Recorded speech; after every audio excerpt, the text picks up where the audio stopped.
আগে যদি মাইয়ার বিয়া ঠিক হইতো তখন এবার বাড়িওয়ালা সকলে লইয়া বইতো। কে রে বইতো? আগে বাবুর্চি আসিল না, আগে ডেকোরেটার আসিল না। বাসন ফেলা, জগ মগ বিভিন্ন ঘরের তা আনন্দ লাগতো। রান্না করতো বেরিয়েতে, তো কার বেরিয়ে রান্না করবো মিটিংও বইয়া সেরা সিদ্ধান্ত হইতো ফুবের ঘরের শাসিয়ে রান্দাবালা এবিডি যে বাইগন তরকারি দিয়া বাইগনটারে টালা দিয়া যখন বড় মাছটা দিয়া রান্ধে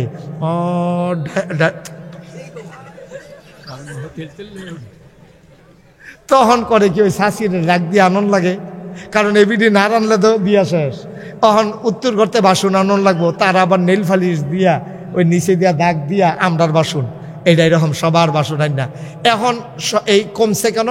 ওই যে মানুষের একটু স্বাবলম্বিতা আসছে, মানুষের একটু স্বাবলম্বী হয়েছে, ডেকোরেটারের লোক ঠিক করে আলায়, বাসন ফেলা হেতারা আনে, বাবুর্চিয়ে রান্না আনে। ওই ফাঁসের বাইক মাফি ইয়ার বিয়ার আগের দিন গিয়া কয় আমার মাইয়ার বিয়া অবসর থাকলে যাইয়েন। দাওয়াতের নমুনা দেখলে যে দিতে খাইছিল এটি ভূমি করে দেওয়ানোর কথা।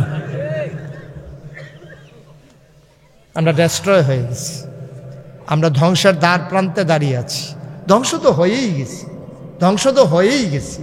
মনুষ্যত্ব, মানবতা, বিবেকের তাড়না সব ধ্বংস হয়ে গেছে, পশুর মতো হয়ে গেছে। একটা ছোট্ট উদাহরণ দেই, আগামীকালকে তার বাস্তবায়ন ঘটাবেন।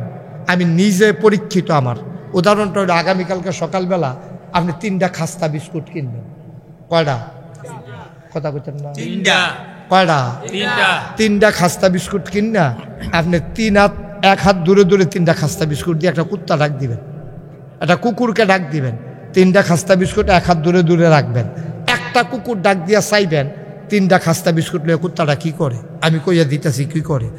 একটা বিস্কুটতে কপ করে মুহ দিয়া লাগবো, আরেকটা বিস্কুট ফাও দিয়া ধরে রাখবো, আরেকটা ফেলে এমনি চাইয়া থাকবো।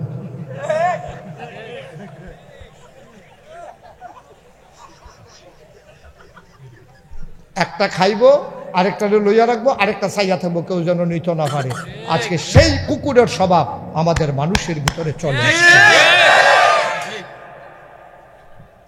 আমরা সামনেরটা খাই, বাসুনেরটা চাইয়া থাকি, আর ডেক্সির যেটা আছে এটাকে আওয়াজ নি হনা যা হেফিল কান দিয়া রাখে। ডেগারটাও তে খাইব, বলেরটাও খাইব, প্লেটটা তো লইছি, বলেরটাও তে খাইব, আর ডেগো যেন আওয়াজ না হয়, ডেগটা বন্ধ করে রেখেন আমি আইতে আসি। নাদান কোন প্রকারের হয়ে গেছি আমরা আব্বা। আমরা না মানুষ, আমরা তো শিয়াল কুকুর না। কি হবে লেখাপড়া দিয়া, কি হবে শিক্ষা দিয়া? ডেস্ট্রয় হয়ে গেছে আমাদের। এই জন্য আল্লাহ বলছেন কোন, হ্যাঁ রাসূল আপনি বলুন, হাল ইয়াস্তাবিল্লাযীনা ইয়ালামুনা ওয়াল্লাযীনা লা ইয়ালামুন, যারা জানে যারা জানে না দুই দল কি সমান? কয় না, দুই দল কখনো সমান হতে পারে না। কিন্তু শিক্ষার পরে আমাদের দেশে মানুষ আরো ধ্বংসাত্মক কর্মে লিপ্ত হয়। কারণ কি? কারণ হচ্ছে প্রকৃত শিক্ষা শুধু শিক্ষা হলে হবে না, শিক্ষার সাথে একটা সুশব্দ লাগাইতে হবে, শিক্ষার সাথে সুশিক্ষা দরকার, ঠিক কিনা? শিক্ষার সাথে সুশিক্ষা না থাকলে কি হয়? ডাক্তার বানাইছে, এটা তো একটা মারাত্মক শিক্ষা। যে কেউ তো মেডিকেলে পড়ে না, কিন্তু সে সুশিক্ষা না থাকার কারণে এই ডাক্তার নর্মাল ডেলিভারি করায় না, সে সিজারের আশায় বসে থাকে, ঠিক কিনা? আপনি বাঞ্ছারামপুর যতগুলো হাসপাতাল আছে প্রাইভেট, আপনি গিয়ে জিজ্ঞেস করেন ভাই এত ঘন ঘন হাসপাতাল চলে কেমনে? হেবাড়ায় দেখবেন হাসপাতালের মালিকই কইব হুজুর টেনশন করেন না, আল্লাহ আল্লাহ কইরা মাসে যদি 10টা সিজার ধরতাম পারি, কারবার গড়াইলে মনে করলাম 10টা সিজার ধরলে আর টেনশন নাই। আব্বা আপনি কি চিন্তা করছেন? আপনি কি বলছেন এটা? তাইলে এবার বলেন, যেই হাসপাতালের মালিকের চিন্তা হইল 10টা সিজার ধরন গেলে তার আর চিন্তা নাই, তার এই হাসপাতালের জীবনে নর্মাল ডেলিভারি হইব? ওই তো লইল ওতে আটকাই নিব, তার হাসপাতালে জীবনেও নর্মাল ডেলিভারি হবে না। আপনি সাদা কাগজও লিখা রাখেন, তা একটা সেকেন্ড দেরি করবে না। যে যখন দেখবো রিক্সাত রুগী তো চুরিমুড়ি দাঁড়াইয়া লইয়া রেডি হয়ে গেছে। সি সি সি সি সি সি সি, মনুষ্যত্ব কোথায় আজকে? কই মানুষ? মানুষ কই? আপনি যার হাতে আপনার আল্লাহর পরে যে আপনার চিকিৎসা করে সুস্থ করে দেবে, সে যদি ধান্দায় থাকে কেমনে ডেলিভারি করবো সিজার, তো তার কাছে গিয়ে আপনি কি করবেন? কি করবেন আপনি? নর্মাল ডেলিভারির আজকে বাংলাদেশে হয় না কেন? আগের দিনে কি হয় নাই? আমরা তো 5 ভাই 3 বোন, আমার মায়ের ঘরে আমরা 8 সন্তান, কই সিজার লাগে নাই তো? এখন হয় 1-2 জন, এইটাও আবার সিজারের লাগে। কারণটা কি? কারণটা কি? গজবে ধরছে আমরা রে, গজবে ধরছে, ফ্যাশনে পরিণত হয়েছে। আপনারা তো, আমরা 8 জন, আপনারা কয় ভাই কয় বোন? 10 জন, 13 জন, 10 জন।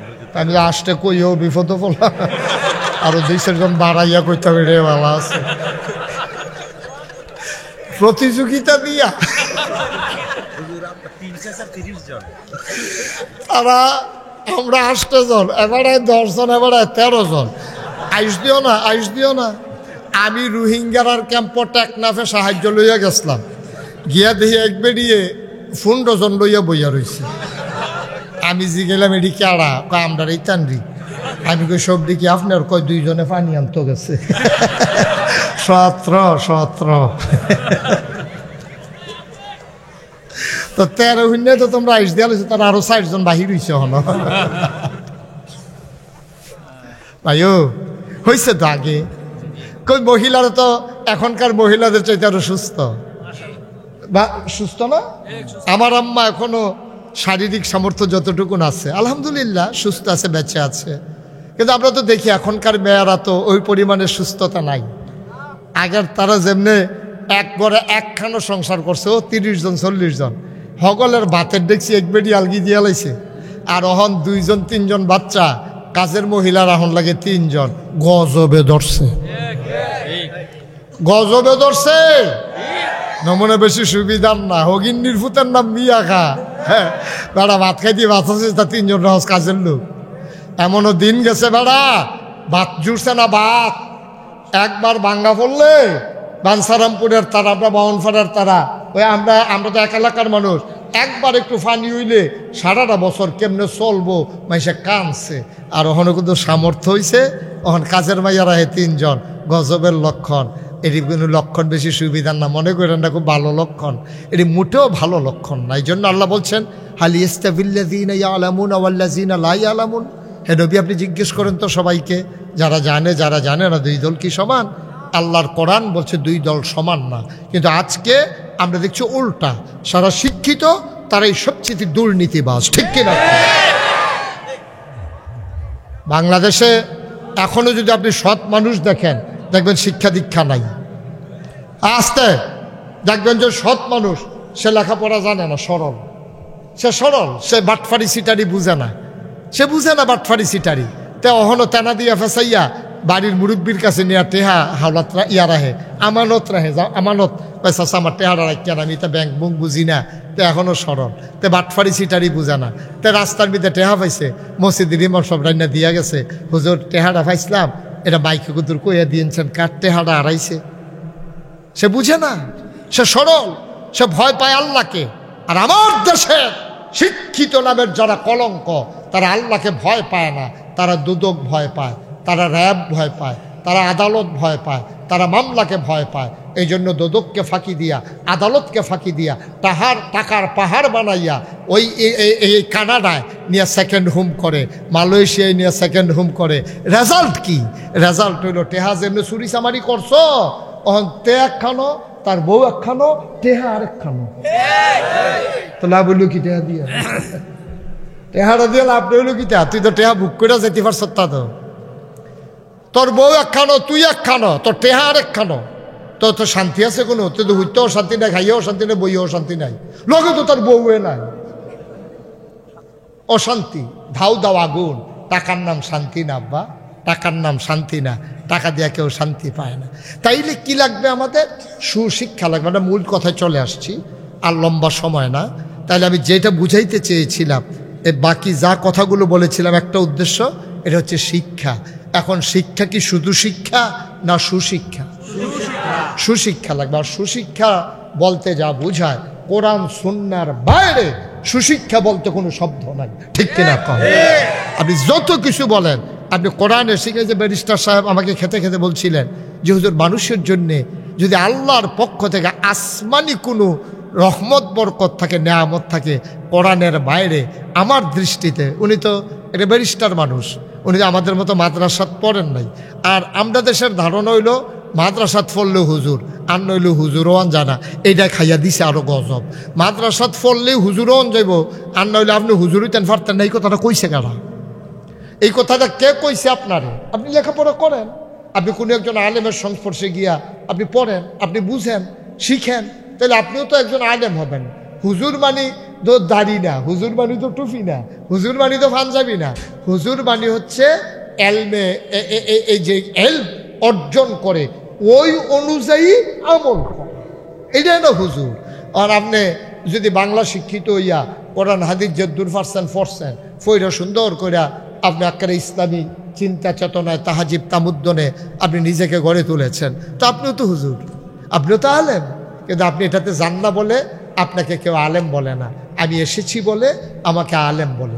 আপনি আমার মতো হয়ে যান, আপনি আমার মতো হন, আপনি সূরা 5টা সহি শুদ্ধ করেন, আপনি রুকু সাজদার সুন্দরভাবে নিয়ম মতো দিতে শিখেন। আপনার জন্য ইমামতি কি নিষেধ আছে? আপনিও ইমামতি করেন।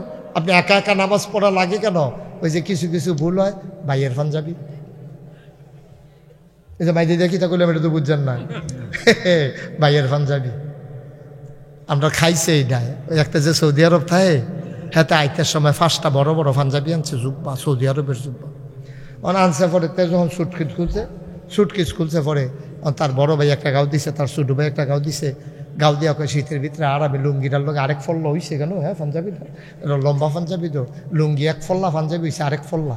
অহন তে দেখে শীতের ভিতরে মাশাআল্লাহ আরাম লাগে, খালি একটা ব্যাস হয়, দৌড় দেওয়ান যায় না, ফেস্তাইটা ফুটা দিক যায়।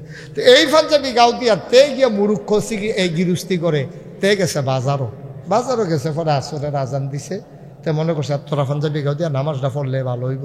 তে মসজিদে গিয়া ঢুকছে, সেই দিন আবার মসজিদের ইমাম সাহেব ছুটিতে গেছে।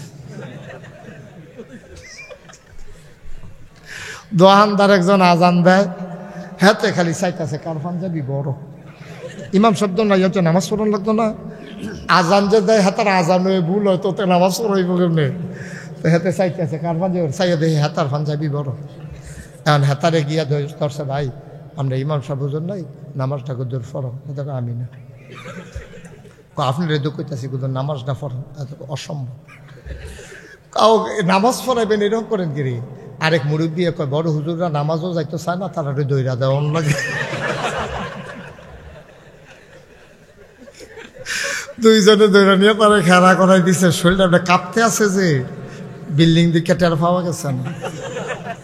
টিনের ঘর হইলে জনজনে আওয়াজ দিয়া লাইল তার গামের ঠেলায় শরীরটা কাঁপতে আছে। তো এখন কি তা করবো, দৌড়ও তো দিতে পারে না। তো নিয়ত আল্লাহ যা করে করবো, বল আমার যাই দোষ, হেতারও সেই দোষ, আল্লাহ কই আসে নামাজের নিয়ত বলছে। তে সুরা ফারে 2টা, মুখস্থ সুরা ফারে কয়টা? 2টা। কুলাউজুবের নাস, কুলাউজুবের ফালাক। হেতে কাফনের ঠেলায় ফইলা রাখা তো সুরা কুলাউজুবের নাস আইয়া পড়ছে। কুলাউজুবের নাচ পড়া সেটা যখন রুকু দিয়া সাজদাত গিয়া চিন্তা করতেছে উঠটা কিতা পড়াম, উঠটা তো একটা সুরা ফরন লাগবো, তো 4 রাকাত নামাজের 2য় রাকাত সুরা মিলান লাগতো না। উঠটা কিতা পড়ানতে সাজদাত গিয়ে আর উঠে না, মাথা তাল গিয়ে না, খালি চিন্তা করতেছে। এ কপাল বাইয়া বাইয়া গাম ফুরা যায়, নামাজ বেড়াই ভিজা গেছে। কতক্ষণ থাইকাতে চিন্তা করে দেখো উঠটা তার ফরিন্য সুরা নাই, বেয়াদবিতে গাড়ি হাজির বালা।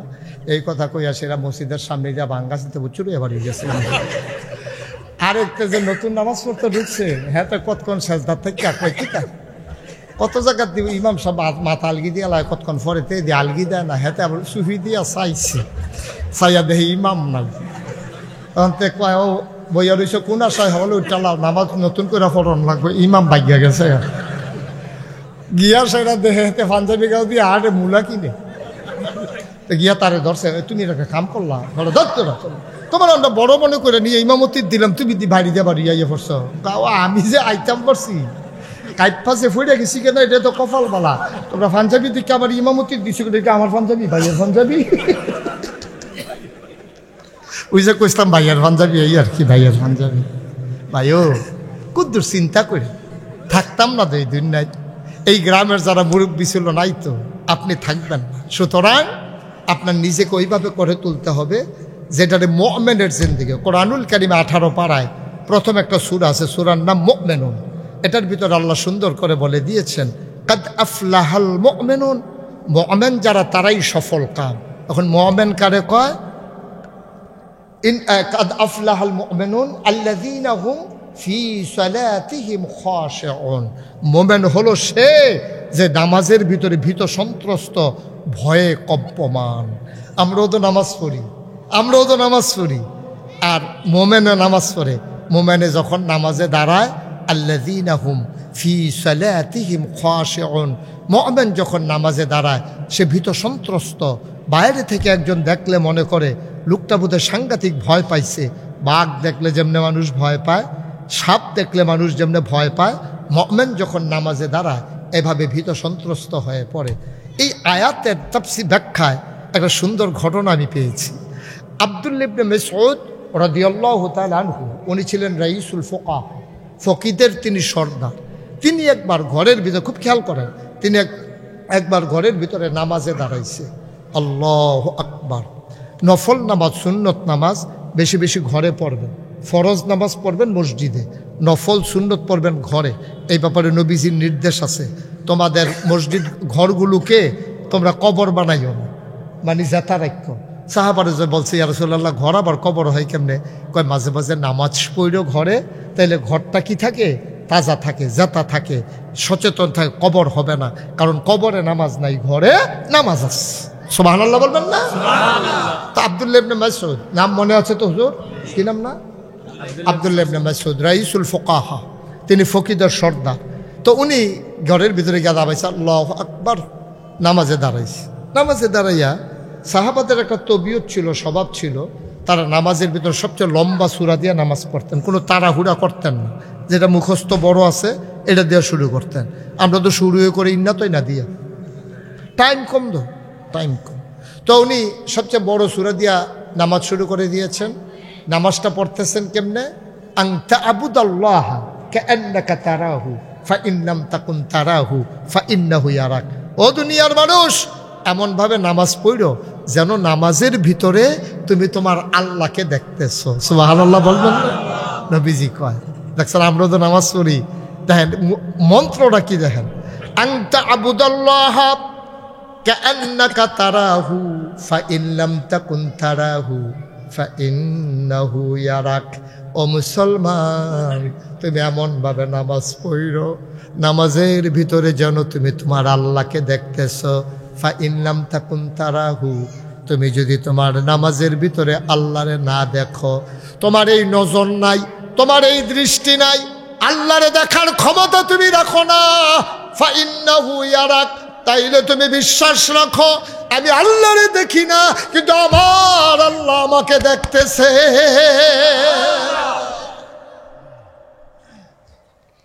এই বিশ্বাস নিয়ে তুমি নামাজে দাঁড়াবা। আব্দুল্লাহ ইবনে মাসউদ তিনি নামাজে দাঁড়ালেন, দিন দুনিয়ার কোনো খবর নাই, গাল বেয়ে বেয়ে টপ টপ করে চোখের পানি পড়তেছে। হঠাৎ করে ঘরের ভিতরে একটা সাপ ঢুকলো। কি কথা কয় না দেখি? কি ঘরের ভিতরে হঠাৎ করে একটা সাপ ঢুকলো। এদিকে কে আওয়াজ করে একটু শুনেন না কেউ আপনারা? এই যে বাংলাদেশটা ডাক দেউন না, এই গজবে ধরছে ওকে উফরেতে নিচ পর্যন্ত।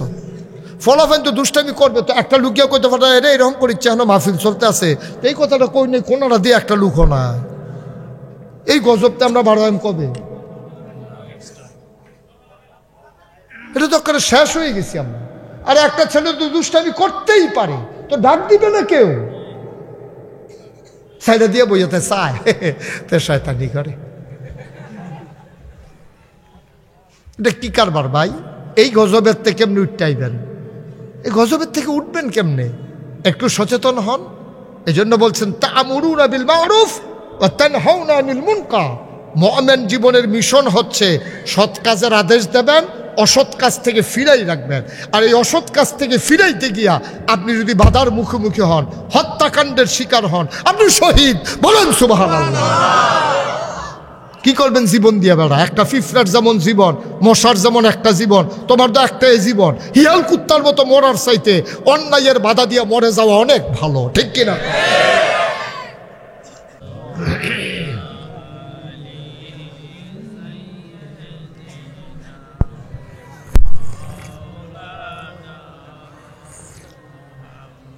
লা ইলাহা ইল্লাল্লাহ লা ইলাহা ইল্লাল্লাহ লা ইলাহা ইল্লাল্লাহ লা ইলাহা লা ইলাহা লা ইলাহা লা ইলাহা ইল্লাল্লাহ মুহাম্মাদুর রাসূলুল্লাহ সাল্লাল্লাহু আলাইহি ওয়াসাল্লাম আল্লাহুম্মা সাল্লি ওয়া সাল্লিম ওয়া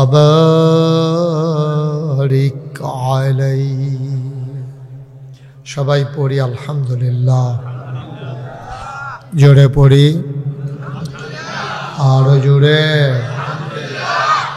আল্লাহ তাবারক ওয়া তাআলার দরবারে আমরা লাখ কোটি শুকরিয়া জ্ঞাপন করছি, জেনে আমাদেরকে ঐতিহ্যবাহী ঐতিহ্যধন্য ব্রাহ্মণবাড়িয়া জেলার বাঞ্ছারামপুর উপজেলার প্রাচীনতম একটি জনপদ, যে জনপদটিতে অনেক ভদ্র মানুষের, শিক্ষিত মানুষের বাস, যে জনপদের নাম কদমতলী। সেই কদমতলী ইসলামিয়া দাখিল নুরানিয়া হাফিজিয়া মাদ্রাসা ও ইয়াতিমখানার উদ্যোগে 24তম ইসলামী মহাসম্মেলন উপলক্ষে আজ 14 ফেব্রুয়ারি রোজ জুমাবার বরকতময় দিন শেষে অন্ধকারের চাদর যখন পৃথিবী ঢেকে দিয়েছে, গত রাতের তুলনায় শীত একটু বাড়িয়ে দিয়েছে, জেনে আমাদেরকে এই এলাকার হাজার হাজার মানুষ থেকে যাচাই করে, বাছাই করে, করুণা করে, দয়া করে, মায়া করে, সকল প্রকারের ঝামেলা থেকে মুক্ত রেখে, অসুস্থতা থেকে সুস্থ রেখে, যিনি আসার বসার কিছু কথা শোনার সুযোগ করে দিলেন। হৃদয়ের সবটুকুন আবেগ, উচ্ছ্বাস, ভালোবাসা, আকতি কাকতি মিনতি জমা করে মাবুদের শিখানো কলেমা দিয়ে চিৎকার করে সবাই পড়ি আলহামদুলিল্লাহ।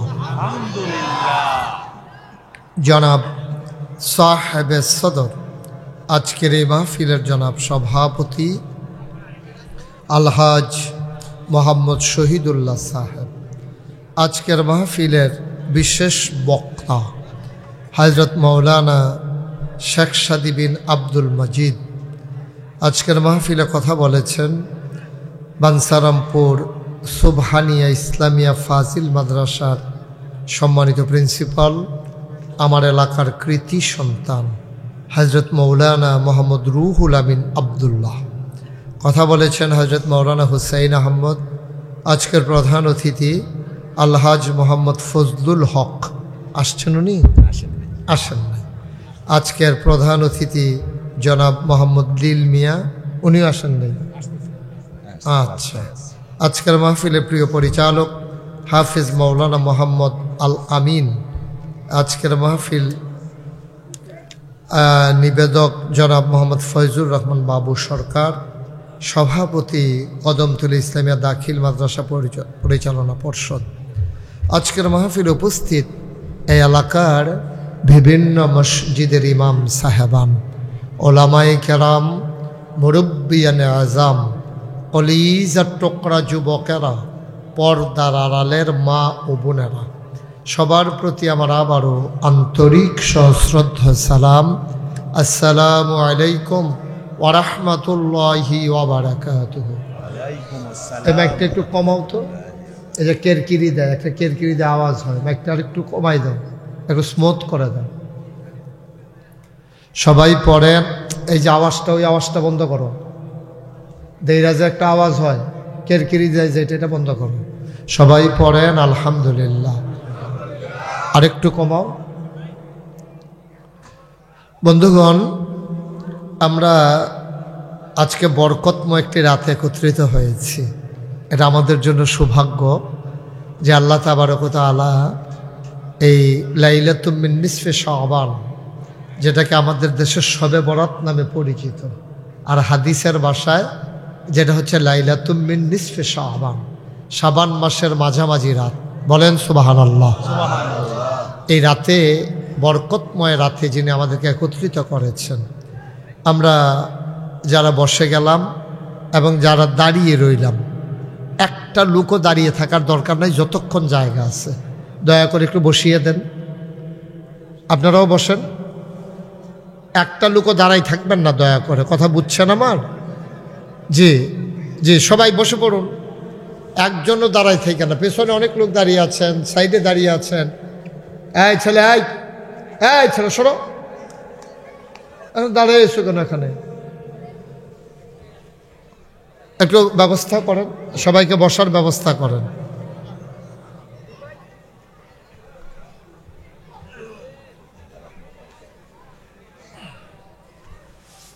দয়া করে একজন লোকও দাঁড়াই থাকবেন না। যারা মাদ্রাসার শিক্ষক মণ্ডলী আছেন, পরিচালনা পর্ষদের যারা সদস্যবৃন্দ আছেন, একটু সহযোগিতা করেন, সবাইকে বসাই দেন। তোমার কি হয়েছে এখানে? সবাই বসে পড়ুন, আমরা শুরু করি ইনশাআল্লাহ। দয়া করে কেউ এদিক, আপনি আপনার মতো থাকেন, যারা আসবে আসবে, বসবে। ফর্মালিটি মেনটেন করার সময় এখন আর নাই, যে আমি ডাকলো না, শরম পাইলাম না, এরকম এখন সুযোগ নেই। মাহফিল শুরু হয়ে গেছে, এখন কারো কারণে যেন আমি বিরক্ত বোধ না করি। একেবারে মনোযোগের সাথে খরগোশের মতো কান খাড়া করে, মাছের মতো নিষ্পলক নয়নে আমরা কথা শুনবো ইনশাআল্লাহ।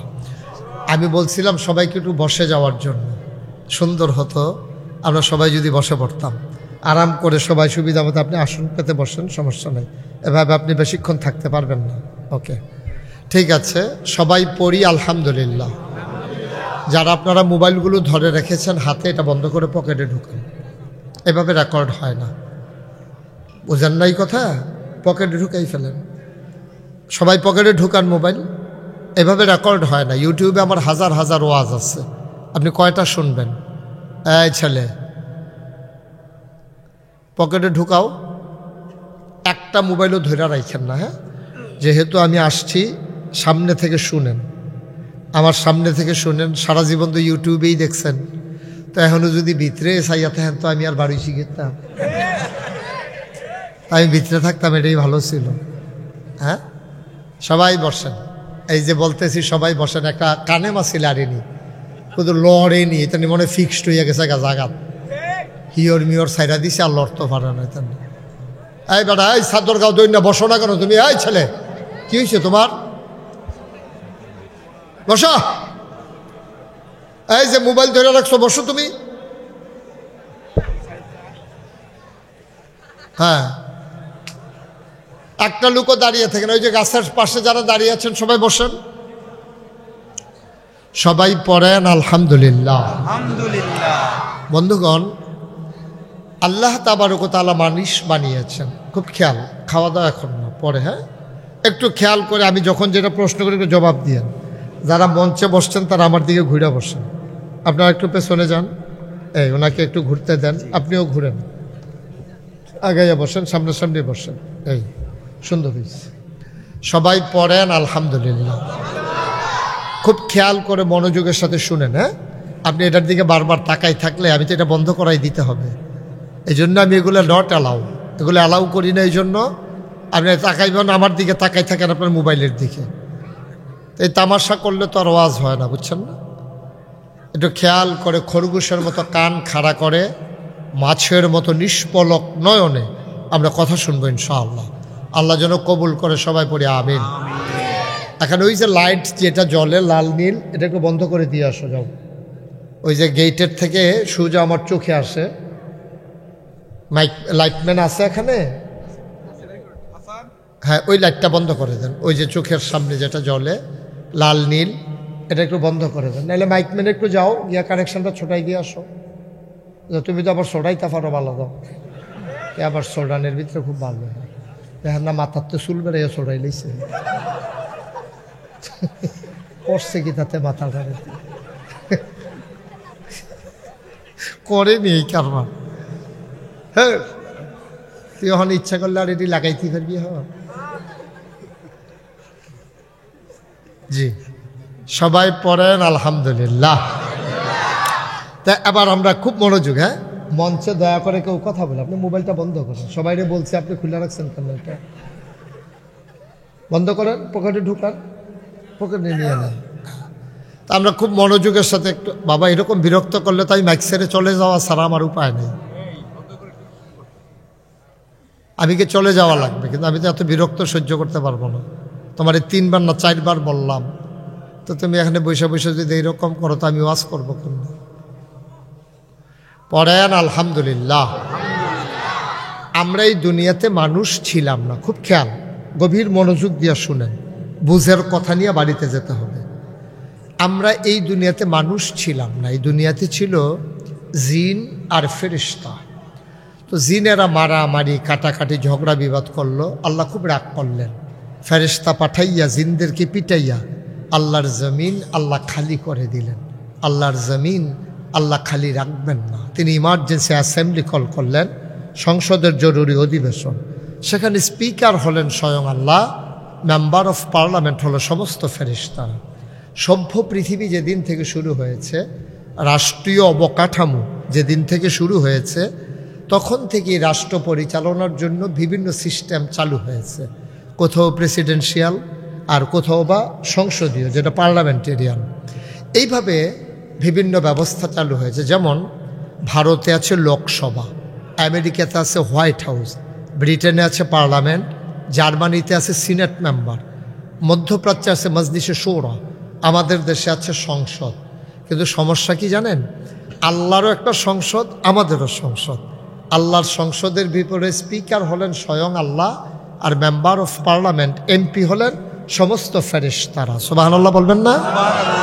আর আমাদের যে সংসদ এই ছিল, এখন তো আর নাই, এখন ঘরটা আছে, মানুষটি নাই। ঠিক না? ঠিক ঠাক তো কইলাম, এবারে যেমনি ঠিক করাইছে, আমি তো মনে করছি বেঠিকটার এবারে ঠিক করাই কি আছে।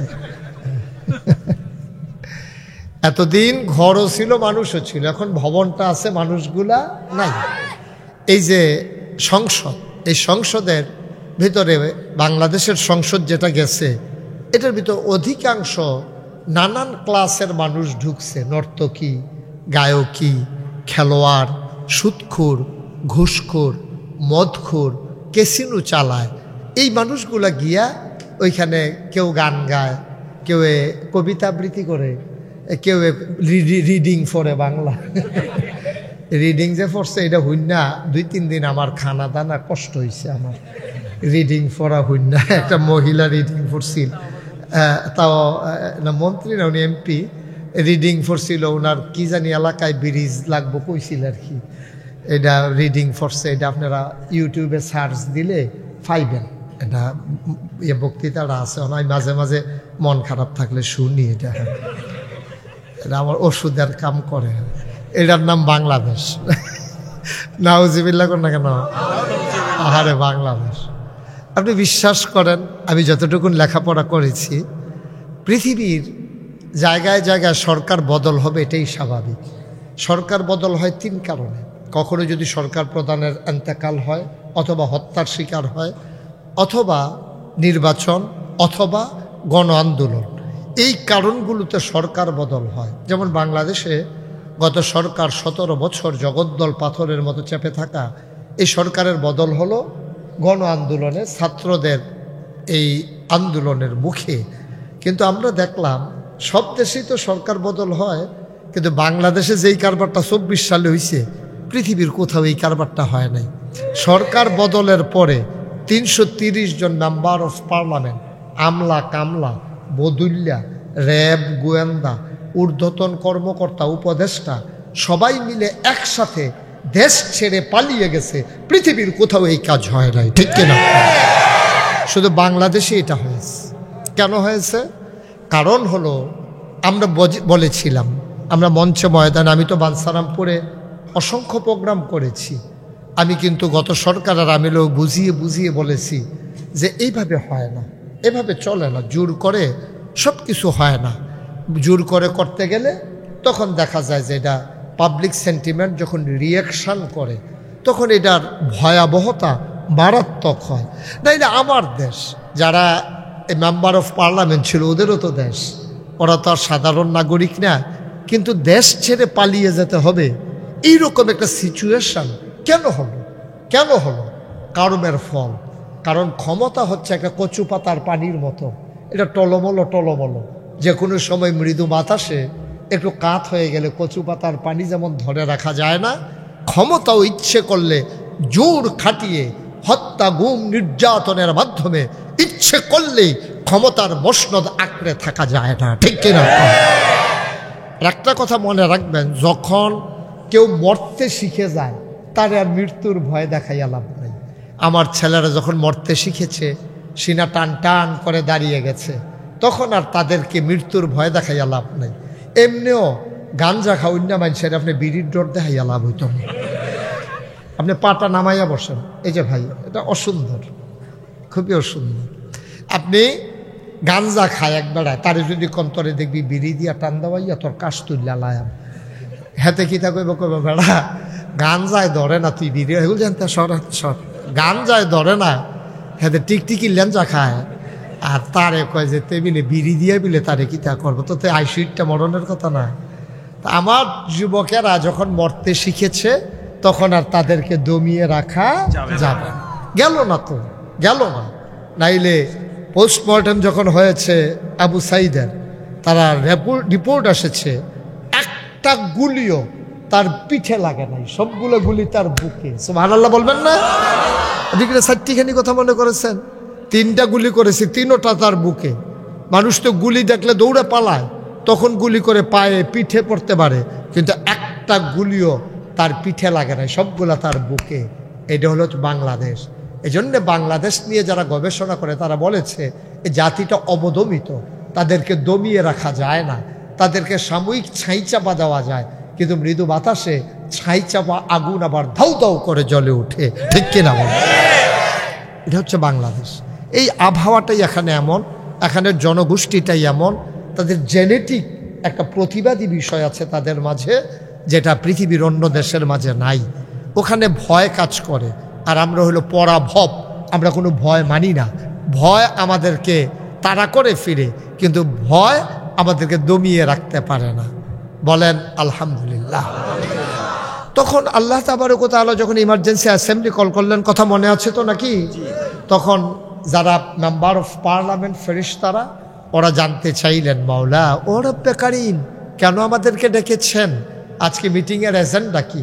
কর্মসূচি কি? সংসদের আলোচনার আলোচ্য বিষয় কি? আলোচনা হয়েছে লক্ষ কোটি বছর আগে। আমরা বানসারামপুর কদমতলির মানুষ যেন জানতে পারি, আল্লাহ কোরআনুল কারীমে কোট করে দিয়েছেন। সুবহানাল্লাহ বলবেন না? সেদিন আলোচনাটা কি হয়েছিল আমরা অনেকেই জানি, অনেকেই পারি। চলেন সবাই মিলে পড়ি। সবাই কোরআনে ঢোকার আগে, এটা উঠতে হবে না, আপনি বসেন, বৈশাখটা বন্ধ করেন। আপনি দৌড় দিচ্ছেন কেন? বন্ধ করেন, আরে বন্ধ করেন এটারে। এত বছর ধরে মোবাইল চালান, আমি বন্ধ পারেন না? একটা কথা তো মনে পড়ছে, এটা কি কইলি তা? আমি যাক মাহফিলও গেছি, একজনে বন্ধ করাই দেন না, যাওয়া লাগবে না, প্রধানমন্ত্রী এখানে চলে আসবে না, উনি লাগবে না, এখানে নিয়ে আসেন, যান একজনে নিয়ে আসেন, উনি যাইতে পারবে না, নট অ্যালাউ। এগুলো আপনি বসে থাকেন, একজনে নিয়ে আসবে। এটা কোনো এখন আবার চাকরি নাকি এবারে ফাও কাম, ওনারা একজনকে নিয়ে আসেন। হ্যাঁ, উনি উঠে যাইতে হবে কেন এখান থেকে? মুরব্বী মানুষ। আমিন কন, জোরে কন, আরো জুড়ে, খুব মনোযোগের সাথে শুনতে হবে। হ্যাঁ জি, তো যে কথাটা বলছিলাম, যখন আল্লাহ তাবারক, ও যেটা কথা মনে পড়ছে সেটা তা আবার এটা মনে রাখছে। আমি যে এক মাহফিলও গেছি পরে একবার আর মোবাইল বাজিয়ে উঠছে, তা আমি গেছি বন্ধ করেন। তো এবার তো টিপতে আছে লগার, তো বন্ধ করো মোবাইল বন্ধ করো। হ্যাঁ বেটা তো যাতাযাতি করতে আছে, 2 অঙ্গুলে টিপতে আছে, মোবাইল দেওয়ার বন্ধ হয় না। ধমকের ঠেলা এবারে উঠতে দিছে দৌড়। কতক্ষণ পরে আইসে, পরে বুঝে গেলাম কই গেছিলেন, কতজন মোবাইলটা বন্ধ করাই আইসি। আমি কইতে কয় বাইতে, তা আমি আপনি পারেন না, কতজন আমি খালি লালডা আর কোচ্চাটা আছি, লালডা টিপ দিলে খাইতে আছে, কোচ্চাটা টিপ দিলে কথা কন যায়, এটাই শিখছি। তা আমি এখন বন্ধ শিখছেন, কয় হুজুর, কয় যাতা তো পারি আগের থেকে, জাগাড়া এনারা চিনি না, আচ্ছা চিনাইছি, লালটার মধ্যে টিপ দিলে বন্ধ হয়েছে লেগে উনিও যাতা পারে, জায়গাটা ধরতে পারছে না। হ্যাঁ, মার হাবা কন জুড়ে, আরো জুড়ে। ওকে, তাইলে ইমার্জেন্সি অ্যাসেম্বলি কথা মনে আছে তো না? তখন সবাই মিলে জানতে চাইলেন, মেম্বার অফ পার্লামেন্ট যারা ফেরেশতারা, ওরা জানতে চাইলেন, মাওলা ও রব্বে করিম, আপনি কেন আমাদেরকে ডেকেছেন? আলোচনা হয়েছে লক্ষ কোটি বছর আগে, আর আমরা যেন জানতে পারি, এজন্য আল্লাহ কোরআনুল কারীমে কোট করে দিয়েছেন। সেদিন আলোচনাটা কি হয়েছিল?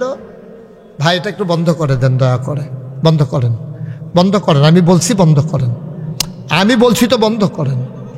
আমার এটা কি আমি বলতেছি আপনাকে বন্ধ করার জন্য? আমি তো ওয়াজ করি, আপনি রেকর্ড করবেন তো আমার কথা, আমি বলছি বন্ধ করার জন্য। একবারে বন্ধ না, আমার নিচে নামান। হ্যাঁ বন্ধ করেন, আপনার মোবাইল বন্ধ করেন, বন্ধ করেন, ক্যামেরা বন্ধ করেন। আপনাকে আমি অনেক সুযোগ দিছি, আপনি প্রফেশনাল, আপনি এখানে কমার্শিয়াল কাজ করার জন্য আসছেন, আপনি আমার কথা শুনতে আসেন নাই। দয়া করে গুস্তাকি মাফ কর দিজিয়ে, বেয়াদবি মাফ করবেন। আপনার জন্য আমি এত শত মানুষের মাহফিলকে ক্ষতি হতে দেব না। আপনি রাগ হইলেও আমার কিচ্ছু করার নাই, আমি আরও খুশি। আপনি রাগ হইলে আমি আরও খুশি হই, যেন এই রাগটা মনে থেকে আপনি কোনো মাহফিলের জন্য ইতা না করেন। আমি খুব খুশি হব আপনি রাগটা মনে রাখলে। আমিন কন, জোরে কন। তা এখন ফেরেশতারা যখন জানতে চাইল, তখন আল্লাহ তাবারক ওয়া তাআলা বললেন, কোরআনে ঢোকার আগে আমরা মারদুদ শয়তান থেকে ফেনাহে চাই, যিনি রহমান যিনি রাহিম, তার নামে চলেন শুরু করি, সবাই পড়ি। আউযু বিল্লাহি মিনাশ শাইতানির রাজিম। বিসমিল্লাহির রাহমানির রাহিম। ইন্নী জাইলুন ফিল আরদে খলিফা। আল্লাহ ডেকে বললেন, ও ফেরেশতারা, আমি একটা কওম, আমি একটা সম্প্রদায়, আমি একদল মানুষ বানাতে চাই, যাদের পরিচয় হলো তারা আমার খলিফা। সুবহানাল্লাহ বলবেন না? আল্লাহ বললেন না, ফেরেশতারা বললেন বানাবেন না, মানুষ বানানোর দরকার নাই। এর আগে জিন বানিয়েছিলেন, ওরা মারামারি করলো, কাটাকাটি করলো, ঝগড়া বিবাদ করলো।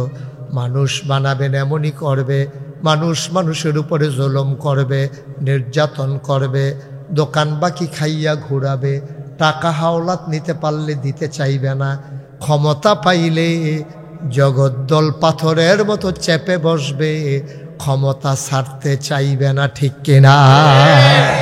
মানুষ বানাবেন না, ওরা রক্ত বহাবে, মানুষ মানুষের উপরে জুলুম করবে, দরকার নাই। আল্লাহ তাদের যুক্তি মানলেন না, বুদ্ধি শুনলেন না, যুক্তিপূর্ণ জবাব দিয়ে দিলেন আল্লাহ। আল্লাহ বলেন, ইন্নী আ'লামু মা লা তা'লামুন, আমি যা জানি তোমরা তা জানো না। বলেন সুবহানাল্লাহ। মানুষ বানানো হয়ে গেল। এই মানুষগুলো যেন সুকুমার বৃত্তি লালন করে, পশু প্রবৃত্তিকে দমন করে, মনুষ্যত্বের বিকাশ ঘটিয়ে মানুষ যেন মানুষে পরিণত হয়, এজন্য আল্লাহ তাবারক ওয়া তাআলা যুগে যুগে নবী এবং রাসূল পাঠিয়েছেন। ওনারা হচ্ছেন উসওয়াতুন হাসানা, ওনারা হচ্ছেন মডেল, ওনারা আইডল, ওনারা আইকন, ওনারা মানুষের নমুনা। যেমন বাংলাদেশে যখন ইট বানায়, ইট, এই যে ভাই, এই যে দাঁড়াইছেন, যে আপনি ভিতরে আসেন, ওনারা নিয়ে আসেন ধৈর্য দুইজনে। বেড়া মাহফিলটা শুরু হয়েছে না, এত উঠোন শুরু করছে, দোয়ানটা খুললে সারছি না, কয় বাহি দেন।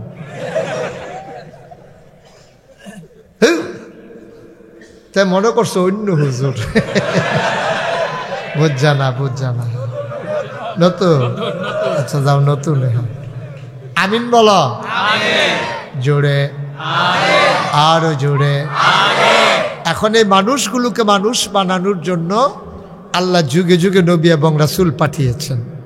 সময়ের ব্যবধানে, যুগের পরম্পরায় যিনি আমাদের নবী, তিনি আখিরি জামানার নবী, আকায়ে নামদার তাজদার মদিনা মুহাম্মদ মুস্তাফা আহমদ মুজতবা সৈয়দুল মুরসালিন খাতামান নবিয়্যিন, মক্কার মতি মদিনার জ্যোতি দুকুলের সাথী ফখরে মওজুদত সৈয়দুল আনাম রহমতে দো আলম হুজুরে পরনূর সাল্লাল্লাহু আলাইহি ওয়াসাল্লাম, তিনি আমাদের নবী। খুব খেয়াল করে কথা শুনতে হবে, প্রতিটি শব্দের এক একটা অর্থ আছে, খুব মনোযোগের সাথে শুনবেন। এই যিনি নবী, এই নবীর বিখ্যাত 3টা উপাধি আছে। তিনি ইমামুল মুরসালিন, তিনি খাতামান নবিয়্যিন, তিনি রাহমাতুল্লিল আলামিন। বলেন সুবহানাল্লাহ। এই 3টা উপাধি কোনো নবীর নেই, কোনো নবী এবং রাসূলকে 3টা উপাধি দেওয়া হয় নাই। ইমামুল মুরসালিন, সমস্ত নবীগণের ইমাম আমার নবীজি, সুবহানাল্লাহ বলবেন না? সমস্ত এই জগতের জন্য তিনি রহমত, আমার নবী। আল্লাহ নিজেই ওয়াজ করে দিলেন, ওয়ামা আরসালনাকা ইল্লা রাহমাতাল লিল আলামিন। ও নবী, আমি আল্লাহ হইলাম রব্বুল আলামিন, সমস্ত জগৎ সমূহের জন্য আমি আল্লাহ হইলাম রব। আর নবীজি, সমস্ত জগতের জন্য আপনি নবী হইলেন রহমত। সুবহানাল্লাহ বলবেন না? জোরে বলেন সুবহানাল্লাহ। ও মুসলমান, মন দিয়ে শুনুন, এখন এই নবীকে কেন আল্লাহ পাঠাইলেন তাও বলে দিয়েছেন। আল্লাহ বলেন, লাকাদ কানা লাকুম ফি রাসূলিল্লাহি উসওয়াতুন হাসানা, তোমাদের জন্য, গোটা মানব জাতির জন্য নবী হলেন উত্তম আদর্শ নমুনা। তিনি আইডল, তিনি আইকন, তিনি নমুনা, তিনি মডেল, তিনি উসওয়াতুন হাসানা। সুবহানাল্লাহ কয় না? এই নবীজির গোটা 63 বছরের জিন্দেগি, বিশেষ করে নবুয়তের 23 বছরের জিন্দেগি উম্মার জন্য, জাতির জন্য, গোটা মানুষের জন্য, বৌদ্ধ হোক, খ্রিস্টান হোক, মুসলমান হোক, জৈন হোক, পার্সি হোক, নিগোষ্ঠীর হোক, সকল জনপদের সকল মানুষের জন্য আমার নবী মডেল, আমার নবী নমুনা, আমার নবী উসওয়াতুন হাসানা। এই জন্য আম্মা জান আয়েশা কয়, ওনাকে যখন জিজ্ঞেস করেছেন, ও আম্মা, আম্মা আপনি বলে দেন দেখি, আপনি তো নবীর ইনস অ্যান্ড আউট, ভিতর বাহির, প্রকাশ্য গোপন সব আপনি জানেন। কারণ একজন স্ত্রী তার স্বামী সম্পর্কে যত জানে, দুনিয়ার কোনো মানুষ তত জানে না, ঠিক কিনা? আপনি ঘুমাইলে নাক ডাকি কি ডাকে না? তা আমি কেমনে বলবো? আমি তো জানি না। আপনি যে ঘুমাইলে নাক ডাকে এটা জানে আপনার স্ত্রী, আপনি ঘুমাইলে লুঙ্গি কই উঠে যায় এটা জানে আপনার স্ত্রী। কারণ আপনার ঘুমাইতে গেলে নড়াচড়া করার অভ্যাস বেশি, আপনি লুঙ্গি নিচি দিয়ে গিট্টু দিয়েও চাইছেন, সহালে উঠতে দেখেন নাই, পরে বিছাইরা শহীদ তলতে বার করে ফিন দেয়, বেড়া বারণ লাগে। এটা তো ঘুমাইলে সাইটটা করে বেশি, লড়ে সরে বেশি, তো গিট্টু দিয়েও চাইছে, তো গিট্টু দিয়ে রাখছে উফরি দিয়ে, নিচে দিয়া খুললা জায়গায় উফরি দিয়ে, তো বিপদও আছে না। এটা আপনার ওয়াইফে যত জানে, এটা কিন্তু দুনিয়ার কেউ জানে না। এই জন্য নবীজির সম্পর্কে নবীর স্ত্রীগণ যা জানেন এটা কিন্তু কেউ জানেন না, তারাই সাক্ষী দিয়েছেন। দেখেন আম্মা জান আয়েশা, আমাদের ছোট আম্মা, নবীজির 11 জন স্ত্রী ছিল, 2 জনকে নিজের হাতে তিনি কবরে শুয়েছেন, আরও ছিল 9 জন, একাধারে এই 9 জনের সাথে তিনি সংসার করেছেন। এই এক আম্মা কি কয় শুনেন, এই আম্মাদের ভিতরে সবচেয়ে বুদ্ধিমতী হচ্ছে আম্মা জান আয়েশা। নবীজি একদিন কয়, তোমরা কি আমার আয়েশাকে চিনো? কইয়া রাসূলুল্লাহ, আয়েশা তো আমাদের আম্মা, আবু বকর সিদ্দিকের কন্যা, আপনার আদরের হুমায়রা। সুবহানাল্লাহ বলবেন না? আমরা এতটুকুন পর্যন্ত চিনি। আরে না, আমার আয়েশা সম্পর্কে তোমাদের ধারণা নাই। কয় তরকারির ভিতরে, খেয়াল করেন কত কি উদাহরণটা দেখেন, উপমা। কয় তরকারির ভিতরে লবণটা যেমন দরকারি, মরিচ ছাড়া তরকারি হয়, ঝাল হয় না। হলুদ ছাড়া তরকারি হয় রং ধরে না, গরম মশলা ছাড়া তরকারি হয় সুবাস ছড়ায় না, কিন্তু লবণ ছাড়া তরকারি হলে মুখে দেওয়া যায় না।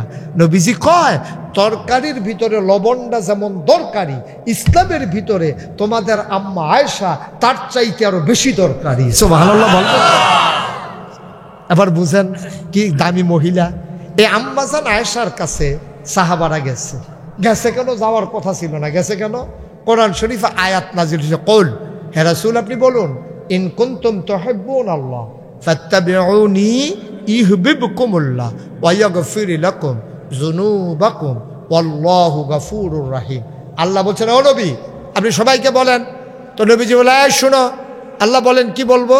ইন কুনতুম তুহিব্বুনাল্লাহ, তোমরা যদি আল্লাহকে ভালোবাসতে চাও, আল্লাহ নবীর মুখ দিয়া বলাইতেছে, নবী আপনি বলুন ইন কুনতুম তুহিব্বুনাল্লাহ, তোমরা যদি আল্লাহকে ভালোবাসতে চাও, ফাত্তাবিউনি, তাইলে তোমরা সবাই মিলে আমি নবীর অনুকরণ করো, আমাকে মডেল মানো। আমি কেমনে খাই তুমিও এমনে খাও, আমি যেমনে ঘুমাই তুমিও এমনে ঘুমাও, আমি যেভাবে কথা বলি তুমিও সেভাবে বলো, আমি যেভাবে মানুষকে মহব্বত করি তুমিও তেমন করে করো। গোটা বিশ্বের মানুষের জন্য আমি যেমন রহমত, তোমরাও হয়ে যাবা তেমন। তুমি ব্যক্তিগত জীবন থেকে বের হয়ে তুমি আমি থেকে বের হয়ে আমরাতে চলে যাবা, আমি থেকে বের হয়ে আমাদের হয়ে যাবা। কিন্তু আজকে গোটা বিশ্ব যখন এগিয়ে গেছে অনেক দূর, বিশ্বকে বলা হচ্ছে গ্লোবাল ভিলেজ, গোটা বিশ্ব আজকে কম্পিউটারাইজড। কিন্তু খেয়াল করে দেখেন আগে মানুষের যেমন আমরা ছিল এখন আর আমরা নাই। যেমন যদি জিজ্ঞেরা কার বাড়ি, কয় আমার বাড়ি, কিন্তু আগে কইতো আমরা বাড়ি। ঠিক কিনা কন? বিষয়টাকে সূক্ষ্ম জিনিস না, বিষয়টা কিন্তু ছোট কিন্তু মিনিংটা অনেক গভীর, এটার ভিতরে অনেক কথা আছে। আগে যদি জিজ্ঞেস এই বাড়িটা কার, কয় আমরার। অহন যদি জিজ্ঞাসা এই বাড়িটা কার, কয় আমার। এই কথাটার ভিতরে আকাশ পাতাল তফাৎ। আমির ভিতরে সীমাবদ্ধ হয়ে গেছে।